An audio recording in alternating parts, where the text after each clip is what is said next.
Hello and welcome to another video and podcast from fantasyfootballscout.co.uk. My name is David and today I'm joined, of course, by Ali Hangarov, the former winner, reigning champion of FPL. Not a former winner yet. The reigning champion of FPL, won it last year in spectacular fashion. You guys are very used to seeing him on a Sunday night. You're, of course, also very used to seeing one Gianni Buttice, who is AWOL at the moment. I mean, I'm joking. We do know where he is, but unfortunately, due to some unforeseen circumstances, he's not available. So you're going to have to make do with myself, and I do think it's going to be an evening episode, if you're watching us on YouTube live, where you probably just want to have a sit down and have a chat with someone, because it has been yet another rotten game week, hasn't it, Ali? How have you been getting on? I've been getting on just fine, apart from FPL game week. So it's a great weekend, Sunday, nothing to complain about. Apart from my rank again. So all good, but still, keeping the positivity and trying to survive and make sure our next decisions are not just the way it's been going for, a couple of weeks now. So keeping it positive. Yeah, it's a good attitude to have, and I think that's going to be very helpful for the people that in the chat so far, because there's some horror stories in there. I mean, there's some okay ones. So Daniel, Sokan, Luke, ABC, how you doing, guys? Nice to have you in the chat. Thank you for letting us know how your game week's gone so far. So Daniel up to 10k overall, with Morris and Kabore still to go. I mean, actually, that's pretty good. So good work there, Daniel. Fingers crossed for you there. Sokan 56, still fighting tooth and nails with 2 to go. I wondered when I first read that if he was talking about he actually had toothache as well, which sometimes FPL can feel like toothache, and it probably does feel like toothache for Luke, who he's on 27 points so far, which is not great. And he has now activated his wild card. Don't blame you at all if you're getting a score like that. A wild card went in last week for ABC 789, 72 points so far on that wild card. Kabore to go. Keep wild carding, people. I love to see the price rises. Love that. But yes, as I said, we got some other worse stories here. Luke actually just confirming that his 27 points has taken him from 450k to 1 million.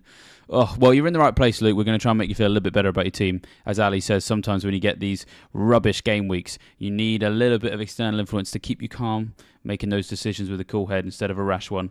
Rahul, 600k to 2 million. Oh, horrible. Only 24 points, but Sterling and Kabore still to play. I mean, hopefully you can claw some of that back with those little differentials there. But yeah, Greg, 33 points. We got Obi-Wan Kenobi dropping 1.2 million places. Oh, well. Oh wow. We got Temi Dayo, took a minus 12. And it ended on 91, so it worked out. Either way, it's a chaotic game week. There's lots going on, and this is a good opportunity, isn't it, Ali, just to sort of keep check of our emotions, right? Oh, absolutely. It's whatever happens, whatever happened in the past, we still have to look forward and again make sure our decisions going forward are better than been before. So it's a lot going on. I've seen just like last game week, I've seen scores like 90s, hundreds, and a lot of managers just ended up even below average. Me, myself, again, below average, and I'm trying to keep positive, just to be, composed, and but it's hard at the moment. It's hard after last season's crazy journey. I'm trying to deal with it in the right way. So. Yeah, no, definitely a good idea. And we're going to have a look at your team and how it's got on so far in Game Week 7 in just a moment. But before we do, as ever, we always have a bit of housekeeping here on Fantasy Football Scout. First things first, of course, is that you can still save up to 30% on those preseason prices for membership. If you're a regular watcher of FPL Winners, or if you regularly listen on the podcast platform, you will, of course, know that a lot of the in-game stuff that we're able to show you does come from that members area. So if you want access to sort of play around with that in your own time, the membership is the way to go. And we also have a message from our sponsor as well. Today's video is sponsored by Betway, the principal betting partners of West Ham and the betting partner of Brighton. On Friday, they announced the heroes for the weekend. Bet £10 on player markets, top scorer of the heroes, and they will credit £1 free bet for every point up to £20. Betway also run giveaways, including shirts and tickets for West Ham and Brighton. We know not everybody gambles, which is something we take very seriously. That's why on our website, we have a filter you can turn on so you can opt out of the gambling ads. And for those of you who do enjoy it, do so responsibly and safely.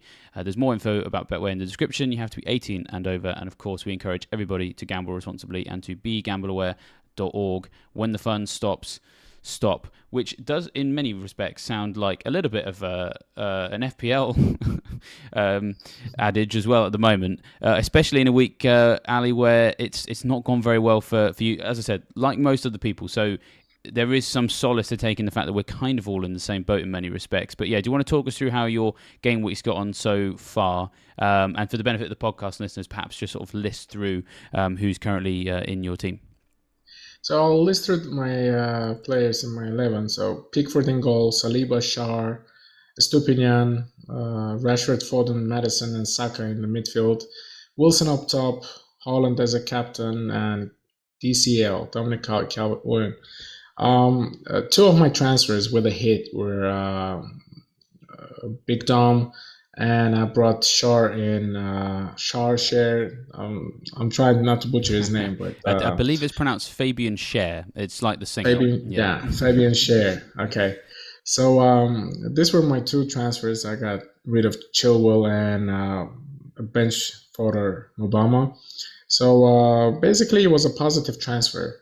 So I got 7 points from Schär and 6 points from Calvert. It was okay-ish, but I really expected more from my midfield. To be honest, I was really maybe 5 minutes away from wildcarding before I fell asleep tinkering. So on a Friday night, it was unfortunate. So I woke up and I realized that my team value is just gone down, and there wasn't really a great cause to wildcard because my team on paper looked okay, and I expected a lot more from the City and as well as Manchester United. I was betting on Rashford and Foden to do well at this game, but Wilson as well. He was flagged, but I still thought that he would probably feature, but that wasn't the case. So ironically, I ended up putting Eze last on my bench, and I'll be having Udogie, filling in Wilson's blank. So it's an unfortunate game week. I'm down to 3 million and 37th with a -4. So it's not looking good at the moment, but I'm trying to build a wild card that my team value isn't great, and I've been talking about team value in a way that it's not really important as long as you bring in good players and you're happy with your team. There's always cheaper alternatives, but I'm not sure how it's affecting my team at the moment because price rises and falls are just brutal. Have been brutal this couple of game weeks, and I've been losing value on players that I didn't really think I would be losing because Eze just dropped down 0.3 in a matter of a week for some reason. He still delivered an assist, and my team overall, I mean, Saka was questionable again, as well as Saliba. Those were the players that delivered. I didn't really expect Brighton battering that bad. I mean, it feels like every season they have a couple of games that they're off, just like it happened last season with I think they've lost to Everton 5-1 or something like that. It was something was just off, and the same happened against Aston Villa. So Aston Villa, like the early kickoff. I believe last year against Newcastle as well. It was an early kickoff, and Watkins delivered a brace and an assist. So it's a lot of similarities and tendencies with some of the teams. that keep happening every season. Yeah. And sometimes making a decision, you still have those moments in mind. And I think this game week was really unfortunate in terms of Brighton assets. Watkins owners, kudos to them because they've still kept their faith and kept him in the team. Maybe some managers just wildcarded him in ahead of the good fixtures. So kudos to them. 23 points, not in my team, but still looking positive. Yeah, I'm very pleased to see Watkins doing well. I've not owned him all season because I've had DRB instead. But we've had a lot of questions on a lot of the streams about what to do with him. And I know he's been doing well on the tables, for example, in goals imminent, and some of the tables I've been looking at as well. His underlying statistics have been really good all season. And while it is a big haul, and we're going to talk about some XG and under and over performance a little bit later in the show, and he obviously features in that. It's a bigger haul than I was expecting, but I'm not surprised to see him get a big haul. This has been coming. And so then those who've held onto him and had a bit of faith, that wasn't naivety in any way. I think those who held onto Watkins, that was a skill moment in FPL, because the skill sometimes comes in holding onto players who haven't necessarily been getting the points, but have been getting the underlying numbers. And so, yeah, I agree. Massive congratulations to Watkins owners. You do definitely deserve it, especially in a world where Alvarez has, of course, been turning heads. Things like that. I'm just going to come back to your team a little bit to ask you, I guess, about United. My guess here is that you put Eze so far down the bench because you were fairly confident that it was going to be an important win for your Man United after the win against Burnley. And it really just did not go the way I think anyone expected in this one. And you still got Rashford. So with Eze and Rashford, I mean, with those two players in particular, what are your plans moving forward? And I guess I'm kind of asking here, what's your bust team for Game Week 8 looking like, I guess? I mean, I know you've talked about your wild card as well. But do those players feature, etc.? Eze was supposed to be first on my bench, but I've realized that I've put him the third right when the deadline hit. So I was like, no way. I've tried to change him to doggy, but I thought I managed. It was just like on a deadline, and when the game updated, I was like, nah, it didn't really happen. So, so I knew the points were coming. So Wilson unfortunately didn't feature. With the United game, I was fairly confident that they have to bounce back after fairly okay result away from home, but it's still not happening for them, and it's a worrying sign for overall Manchester United fans and their asset owners, because Brentford is not going to be an easy fixture.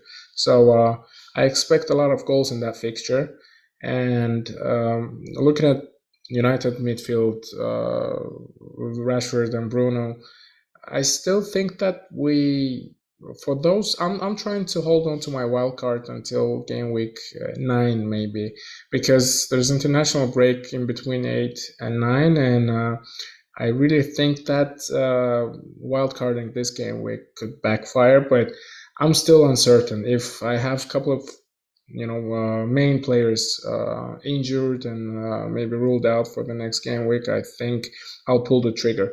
But the price rises are killing me at the moment, and I'm not really sure how to. I'm still trying to keep my calm with it and not to rush transfers, but they're absolutely brutal. Yeah, big time. And yeah, certainly on the Man United players, there have been questions in the chat already. So hopefully those of you who are asking about whether or not you're selling Rashford and Bruno, hopefully that was a useful indicator of what you should do with those players. I'm going to stick my team up on the screen now as well, just to sort of give some examples of some bad decisions, but also some jammy luck. So I'm really sorry here, Ali. This may sting because my bench positioning this week has worked out very, very nicely. So I do apologise in advance. So Flecken and Mbomo combined for just 4 points for me today, which I was disappointed by. -2 for Estupinan. Botman didn't play. I did a stream on Saturday, did the deadline stream, and I was torn. I was in two minds. It was either sell Chilwell to get Burn, or just roll the transfer. And I honestly wasn't sure. I had like 10 minutes to go, and I put my faith in chat. I said I did a poll, and they voted. In the end, it was close to begin with, and then unanimously by the end, largely it was just roll the transfer. I owe them a great debt. I owe them a very great debt, because Botman not playing means that Joachim Andersen, who was my second on my bench behind Cameron Archer, who obviously can't come in for Sven Botman, I'm getting 15 points when the subs auto do. And this is the first time all season I've got any Anderson points. I've owned him since game week 1. In fact, I've owned him since like 2 weeks into preseason, because I was just very interested in the Palace defence, and I had him benched every other time he got something. Every time I've started him so far is when Palace concede and he doesn't do something. He finally gets himself a double-digit haul when I didn't even start him, and he's going to come in. So I do feel really, really jammy, because I've also seen that Feynor in the chat also benched Anderson, but didn't put. But don't worry, he came in for me, so I feel very, very jammy. My overall team, it did okay. I dropped down to 854k pre-subs, but I'll go up to about 365k but that right there shows you how easy it is to go from a bad week to a good week very quickly, in the sense that with just 15 points auto sub for someone who's, to be fair, not that widely owned, is going to jump me up like 500k places. It's just nuts. So yeah, I'm sort of taking some solace there that you've only got to have a couple of players pop off, and then you're going to start climbing the ranks for sure. But yeah, just to complete the list of my players. So Cash, once again, getting something. And Burmo, Maddison, both on 2. Diaby got me 6. So was it 8? I think it's 8 points. So I didn't have Watkins, but I still had some Villa contingent, which I was quite happy with. Just 1 point for Salah. I didn't sell Saka with the those pictures of him arriving at Bournemouth. That was enough for me to keep him. And then Alvarez and Haaland up front. Chilwell still on my bench, but he's an easy sell for next week. I've got 2 free transfers, which is a useful place to be. It's probably going to be Chilwell to Trippier, and try and find like 1.2 million somewhere else. I don't know where that's going to be yet. I'm not sure. I'm like you, though. I really want to hold off on that wild card. I do really want to, just hold it until it's going to be more effective, because I think that I think I can lean into some of these fixture swings quite easily, to be honest. Like, yeah, I don't know. I know you've already sort of touched upon it, but in an ideal world, do you feel like the latest you use the wild card, the better? Because am I right in thinking that you did actually use your wild card very, very late last season, and of course paid dividends because you won the whole thing? Last season was a little bit different because of the World Cup in between, and we knew we will have unlimited transfers before game week 17. So it was different. I could afford using it later because I knew that it was still like we have other options. But this season is a little bit different. I like to use it late, but it depends on your team. If you're struggling with your game weeks and you struggle with your rank, and I think there's no point of delaying it. And once it's not necessarily that it's not 100% that wildcard is going to save your season, but you have to pick the timing carefully as well, because looking at your team, to be honest, I don't think it needs a wildcard. Oh yeah, there's 2 transfers as well. It doesn't need it. Anderson, 15-pointer. I think it's a lot. It's far away from luck. Trust me. You pick the player for the same reasons that he's a good attacking threat. I mean, from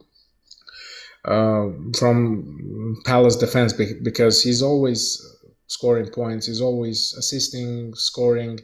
I'm not sure what the stats are for him last season, but Anderson has always been attacking. And it happened to me last season with Tyron Mings, I believe. He would always come off the bench and bring me points, and that's what having a good, solid defensive asset on your bench, ready to come on for someone who doesn't feature. So it's not luck. It's a lot of skill involved, and having a great bench in your team is quite beneficial for you.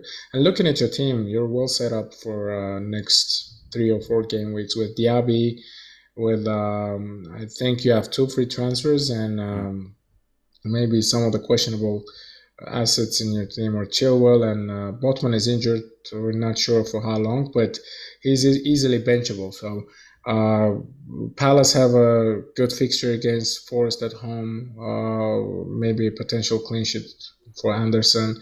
Stupinian, I think if you ride off the storm for a couple of game weeks, he's still Brighton fixtures turn really well. So it's not a wild card necessary team because you have Salah in your team, you have Holland, you have Newcastle defense covered, you have Cash, you have Diaby, you have Madison. Maybe you're missing Son at the moment, but he will be highly owned ahead of the Luton fixture, and you might want to think about bringing in Son and fitting in somehow in your team. Maybe because. But the rest of your team looks absolutely brilliant. I mean, Archer, Torn, you're set, man. You don't need to wildcard anytime soon. No, thanks, man. That means a lot. It's helpful knowing that because the swing is arriving. It's coming soon, and I had initially planned to use it around that swing. So it's nice to be able to hold it off. I still would love to use it around that blank game week for City, to sort of really get the most out of that so I don't have to use a free hit or something like that. So yeah, if I could just get through these next couple of weeks, I know what you mean. I'm a bit nervous about Son. I think he's good. I think he's good. He's a big captain candidate for the upcoming game week. So I think there's going to be lots of questions about him. Before we go any further, we have had a super chat. So of course we are obliged, of course, to provide an answer. But the thing is, I think this is a really good question for everybody, really. And I'm actually going to combine it with a question from Lars. So we'll start with Noobmaster with his question. $4.99 chat. Thanks very much, Noobmaster. Thinking at the start of the season, Rashford and Bruno would bring in big numbers this season. Of course, they haven't done. And he says, who do you recommend to replace these players? And I'm also going to just stick Lars's question in as well. Would love to hear your opinions on Burmo going forward, because all of a sudden there's a number of people with midfield openings in their teams. Anthony Gordon has been a good option to look at, but of course he has now picked up that fifth yellow card, so he's suspended. That takes him out of the equation. And so there'll be Gordon owners probably looking for a replacement as well. So let's start with the United guys in their price point. Best replacements for them, but I think we need to talk about Burmo, don't we? After today and a few blanks in a row, and highly owned player. We've all earned a lot of profit on him if we've had him. Is now the time to move him on? I would find it really hard to sell Rashford or Bruno. If you have two, probably one of them is a comfortable sell. But if you have one, I'm on Rashford at the moment, and I'm really finding it hard because I can't see United being in bad form for long, because they will bounce back, whether it's this game week or maybe against Sheffield United. I think it's still, once they click, it's a high ceiling for goal scorers for them. So the goals would usually come from Rashford, Bruno, or maybe Højlund would hit the form. And I think if you're thinking to replace them, there's two questions. There are two aspects to it. If you're trying to generate cash in order to fund Salah, I think there are some budget enablers such as Pedro Neto. I think that guy, that would be an overstatement if I say this, but he's fixture proof. He can deliver against any team, no matter what he does. I like his technical abilities and the way how he performs against big teams as well. Against Liverpool, he delivered. Against City, he delivered an assist, I believe, for an own goal.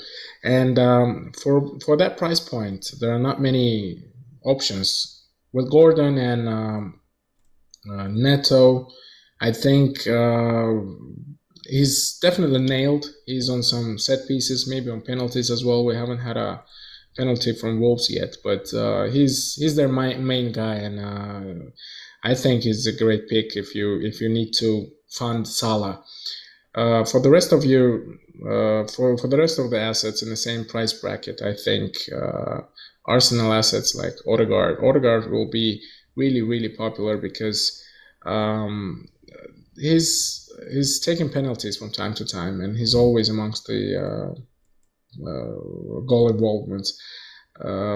Arsenal doesn't look like they will be having hard time. I think they still have room to improve, and a lot of people just getting rid of their assets because of the bad fixtures. But I think they will be delivering points. Um, Soboslai from Liverpool for 7 million. He's on some set pieces. He's been scoring goals for fun, and having a nailed Liverpool midfielder who's fairly attacking. If you compare McAllister and him, I think Soboslai is really good.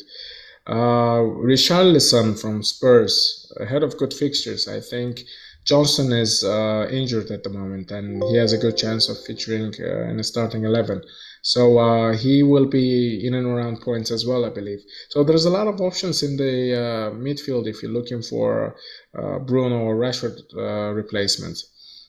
Even Ansu Fati, I think, classified as a midfielder in a game. So once Brighton's fixtures come good again, I think Ansu Fati will be really popular. So there's a lot of options. Just team dependent again. You just have to look for a good combination of fixtures and good form. And I think Pedro Neto has been really going under the radar. Yeah, he's sort of... he was a widely talked about pick last season. Lots of people started with him, and then he really underwhelmed. And I think it stung people into being sort of colourblind to Neto. He's kind of, I think, Awoniyi here at Forest as well, for sort of less to lesser of an extent because he wasn't like widely owned. But it's almost like people just kind of we targeted Forest when they were rubbish. So we just kind of assume, oh, well, we don't need to bother with Forest. But, they're two players that are still racking up points, so we should be looking into them. And, yeah, Wolves, their fixtures are coming good. While you were talking, I put the season ticker up on the screen, so those who are watching on YouTube can obviously see that over the next 6 matches, if you sort by overall difficulties, that's not strictly the attacking difficulty, which you can filter as well with your own membership. But, yeah, even just for overall difficulty, they rank 4th highest. Villa, Bournemouth, Newcastle, Sheffield United, Spurs and Fulham are their next 6. And of course the Bournemouth game, the Sheffield United game, the Fulham game look especially tasty. And I suppose if you were a bit nervous about the Spurs, Newcastle and Villa games, if you're nervous about those 3, you'd maybe sign Neto perhaps for game week 9. But with the Newcastle and Spurs games, because of his price, possibly benchable in a world where we get a lot of questions every week where people put up, do I bench this guy or this guy? And I'm like, how do you have room to bench these guys? Because I think a lot of people are favouring having 8 attacking players and deliberately giving themselves a benching headache. But with Neto, you maybe have less of one. But as you said there, I mean, he's obviously got attacking returns even against City, so he's definitely one to consider. You mentioned Spurs' fixtures were good. They are top of the season ticker for the next 6, so it's Luton, Fulham, Palace, Chelsea, Wolves, Aston Villa for them. I suppose, you've got Eze. Palace's fixtures look good over the next 6 as well. Forest, Newcastle, Spurs, Burnley, Everton and Luton. They're 3rd highest on the season ticker. So, yeah, lots of good options there. I was also just looking at some numbers, sort of running a few comparisons in the members area for some stats over the last 4. And Son we already talked about he looks very, very scary for next week. If you don't have Son and you do have a United player and maybe just a little bit of extra cash because Rashford's 8-8, Bruno's 8-4 and Son is 9-3. Son right now, last 4 matches, Son is top of the league for shots in... not shots in the box. For shots on target, I should say. He's joint top with Haaland and Maddison. And then for big chances, he's had 6. So only 2 players have had more than him. But if you just sort of compare that with Rashford and Bruno, the difference is quite stark. So... for example, big chances it's 6 for Son over the last 4 matches, just a 1 for Rashford, none for Bruno, and then Bruno and Rashford combine for fewer shots on target, I should say, than Son. So they combined for 8 shots on target. Son's had 9, so he's better than both of them put together. So he's looking in really good form compared to some of those options in that bracket we were talking about. But Ansu Fati, wow, I hadn't realised just how busy he's been in a short space of time. In the last 4 matches, just 124 minutes played, but he's had 7 shots in the box, 3 big chances, 3 on target, an XGI of 1.9 in just 124 minutes. I mean, that's some tasty stuff there. 12.5% goal conversion, 0.5% ownership. He's going to go under the radar because people are probably more focused on a Matoma or something like that. So Brighton's fixtures at the moment are Just find them on the ticker. They're tricky over the next two, and it's Liverpool and City. But then when it gets to game week 10, they shoot right back up the season ticker. Fulham, Everton, Sheffield United, Nottingham Forest.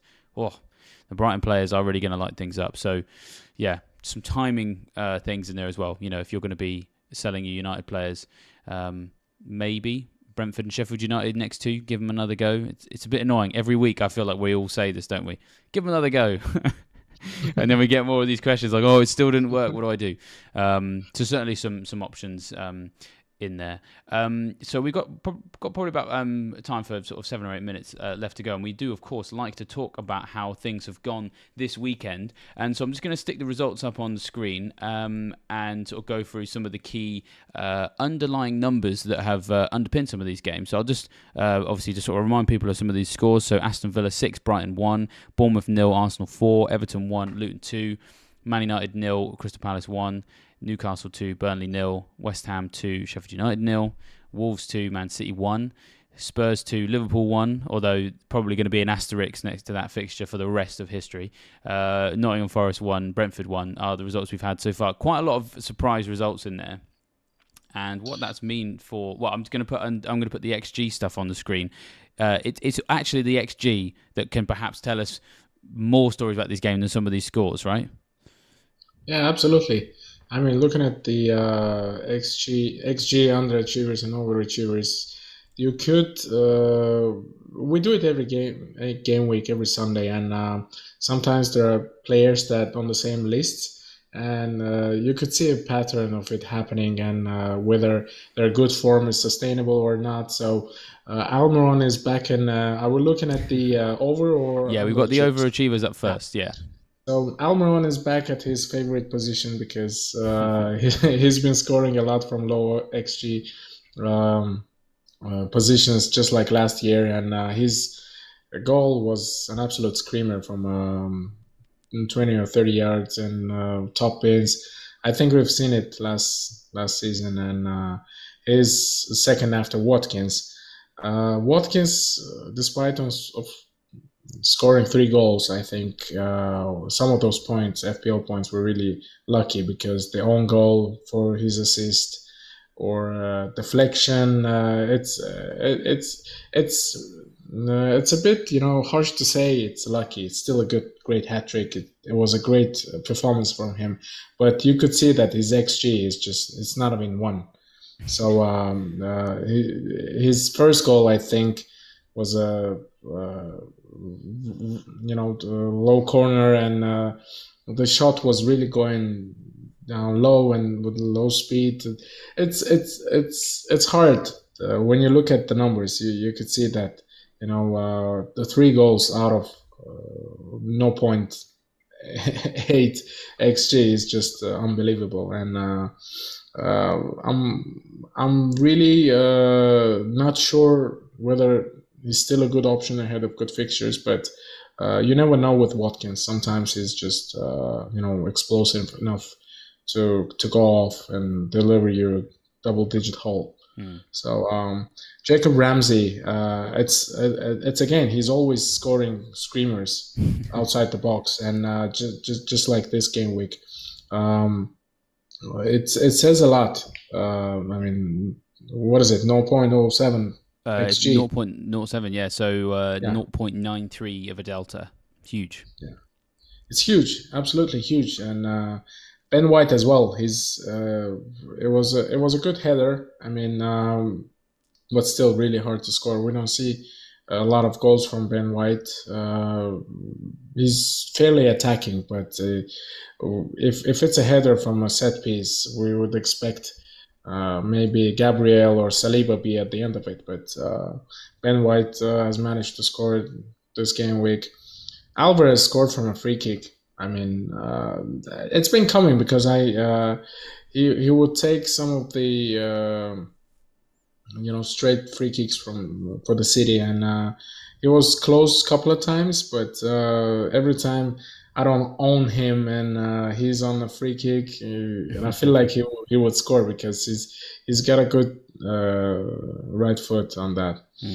Well, we've got some comment What on it about? in the chat actually from Peppermint Freedom, who says Alvarez is looking like Man City's clutch player now. Because I think what's really a cool way of obviously sort of contextualizing XG is when players have the ability to overperform against it consistently.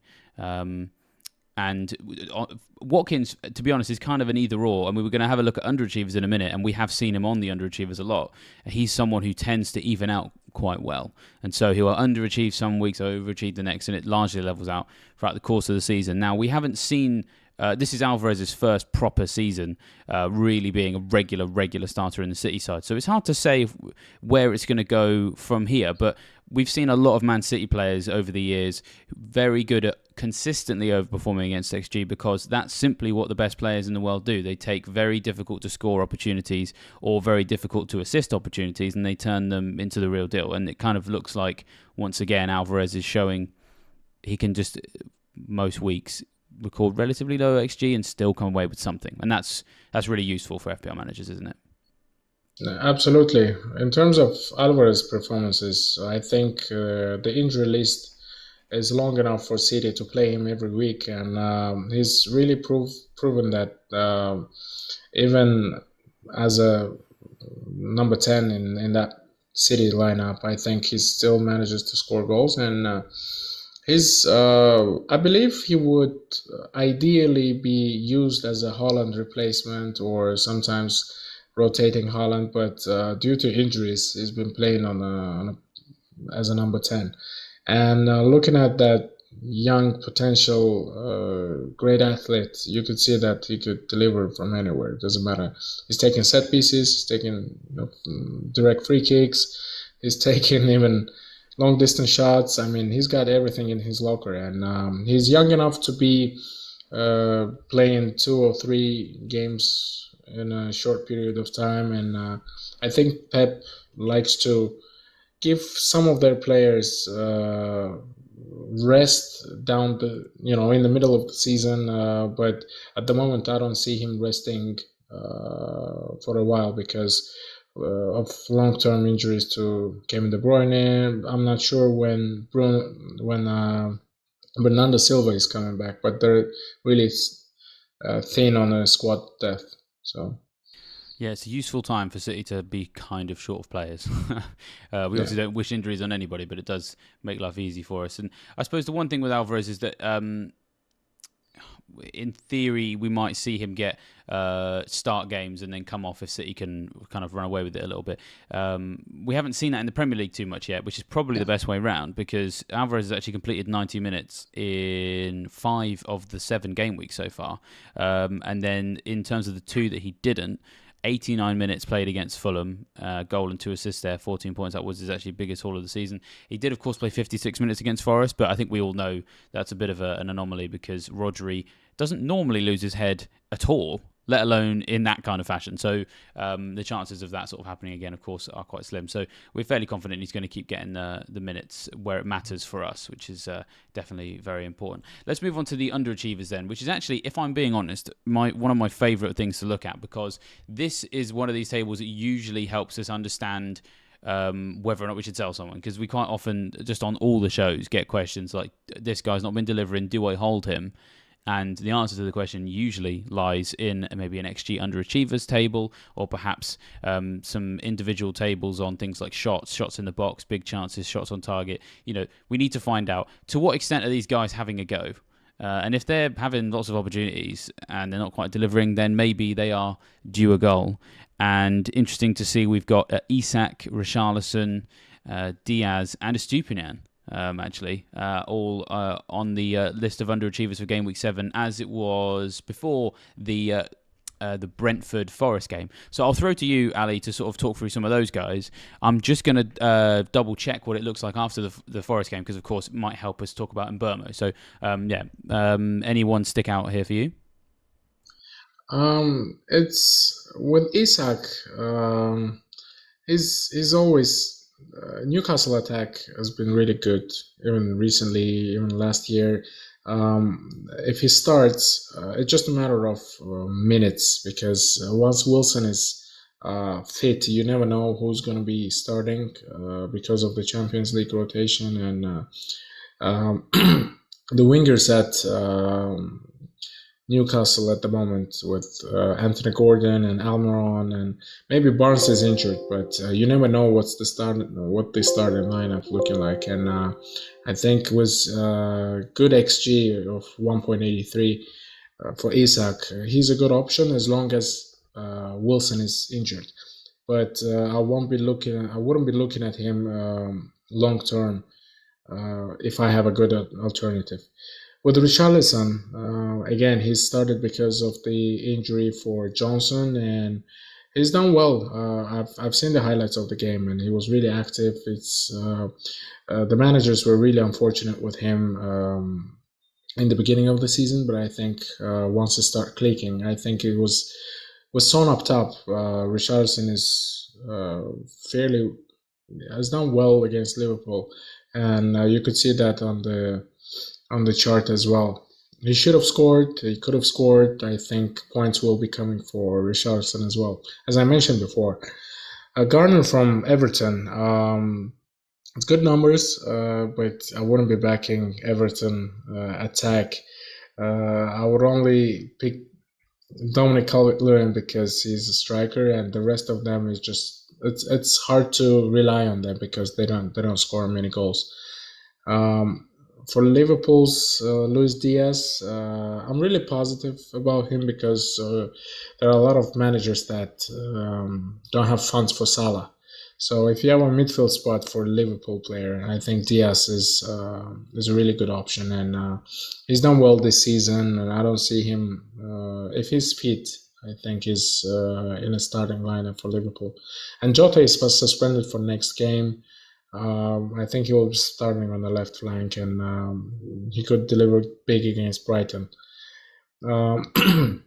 Yeah. For Anderson, I've seen the highlights.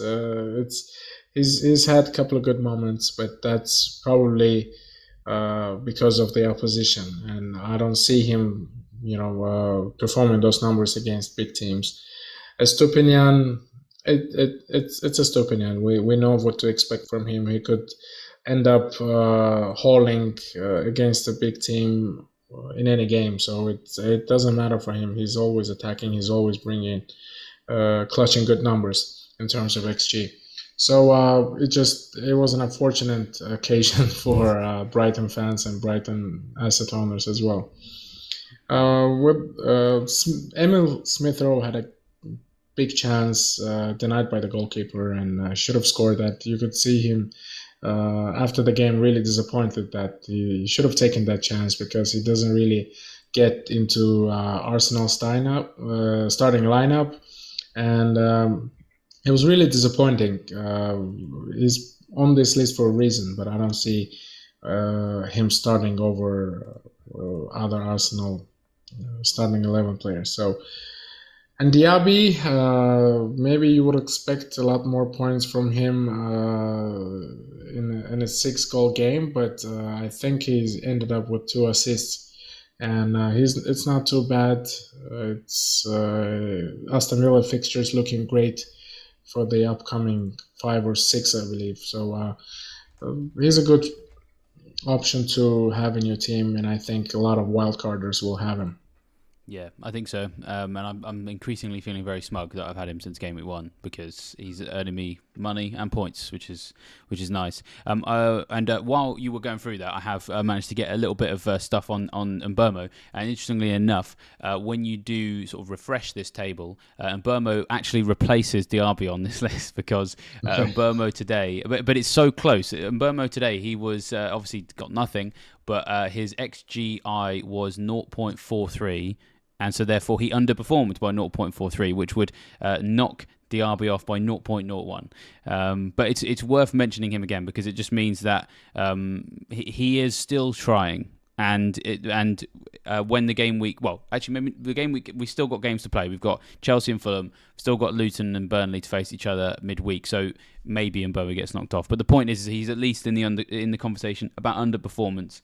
I'd rather my player was underperforming than simply just getting XGI of 0 every game. So might potentially convince me to hold him. And just to give you guys a sort of an idea of what's fueling those numbers, he obviously didn't have a penalty today, so that's all come from open play, which is useful because we do need him to do well in open play as well as with the penalties. But he created 4 chances today, so there was a lot of assist potential from him, which is more than any other player in that match. And, of course, no assists, but he was trying. In terms of the goal threat, he had 2 shots. Both of them were in the box. None of them were big, and none of them were on target. How that compares with those around him, Mopé had 3 shots, all in the box. Norgard had 4 shots, 3 of them in the box. So a little bit of a dip there on goal threat. I'm going to do a video in the week that sort of breaks down the first 4 game weeks of the season and the last 3 game weeks of the season on Burmo to really sort of get an idea for what's gone on here, what's shifted with him going from being like prime Messi to just literal Messi with a Y instead of an I in front of goal. And we need to know the answer there. But the general gist is that today, I think we were, well, the data showing we were unlucky in inverted commas because he underperformed. He tried. We can't fault him that. So, yes. Yeah. Does that? I mean, just on those little numbers there. I mean, on Mburmo. I mean, we talked about him earlier on, but with knowing that now, does that help change your view or fuel your view a bit? Or I think if you have it in your team, you can certainly have an argument to keep him because the fixtures aren't too bad, and he's one player that if you bet on Brentford scoring, he'll most likely be amongst the final third, maybe assisting or scoring a goal himself, and he's still on penalties. Let's not forget that. But for me, I decided to go against him in the beginning of the season, and I'm not sure if I'll be. I hate to arrive late at the party. So even if he starts delivering, I don't see myself going for him because there's still a lot of other options to consider. But in your case, I wouldn't rule him out, and it's still a good FPL option. Yeah, I think on balance, I'm probably going to hold him. But yeah, we'll see how I feel later in the week. And as I said, if you want more information on that, do stay tuned to our content for the rest of the week for that. That's all about time. That's all about time we've got tonight. So thank you very much, everybody, for joining us. As ever, make sure you hit that like button and subscribe to the channel and hit that bell notification as well so you don't miss any content. Of course, tomorrow we're sort of back to it. The fact that we've got a couple of extra games does not halt the schedule in any way. Everybody's already thinking about Game Week 8. So, of course, we've got Scoutcast, Burning Questions, we've got Goals Imminent, all the usual good stuff. So make sure you stay tuned for that. But yeah, that's everything from me. Unless there's anything you want to add, Ali, before we finish? Keep the faith, be patient with your team, and good luck with your choices because FPL is always hectic. FPL is not stable. So if you're thinking of quitting, don't, because it's a fun game to play, and everything starts just now. So keep positive and believe in yourself and your judgment. So go for it. Amazing stuff. Well, with that, we shall leave you fine, folks, to enjoy the rest of your tinkering ahead of Game Week 8, and we'll see you next time. Bye.